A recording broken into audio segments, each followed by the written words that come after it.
జర్రమంటూ జారిపోయే jelly puddings.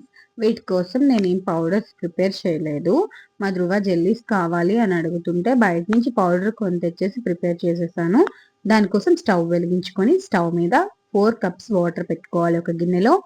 Water బాగా వేడెక్కదాకా wait చేయాలి. యాక్చువల్‌గా మనం ఆ పౌడర్ ఇంట్లో గూడా ప్రిపేర్ చేసుకోవచ్చు. కానీ నాకు సడెన్‌గా అవసరం కాబట్టి నేను బయట నుంచి తెచ్చుకున్నాను.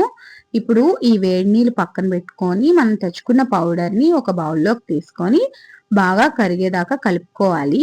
అది బాగా కలుపుకున్న తర్వాత వాటర్‌లా ఉన్నప్పుడే దాన్ని మనం చిన్న చిన్న బౌల్స్‌లోకి తీసేసుకోవాలి. అప్పుడు మనకి ఒక 30 మినిట్స్ ఎగ్జాక్ట్‌గా వెయిట్ చేశామంటే మనకి జెల్లీస్ బాగా రెడీ అయిపోతాయి. చాలా టేస్టీగా కూడా ఉంటాయి. ఈ పౌడర్ నెక్స్ట్ టైం ఎలా ప్రిపేర్ చేసుకోవాలో నేను వీడియో పెడతాను. తప్పకుండా ట్రై చేయండి. ఈలోగా నేను బయట నుంచి తెచ్చి ప్రిపేర్ చేసిన పౌడర్ ఏంటో మీరు తెలుసుకోవాలనుకుంటే కామెంట్ చేయండి. నేను ఫుల్ డీటెయిల్స్ రిప్లై ఇస్తాను. చూడండి బాగా రెడీ అయిపోయాయి. ధృవ కూడా తిన్నాడు. చాలా బాగున్నాయంట.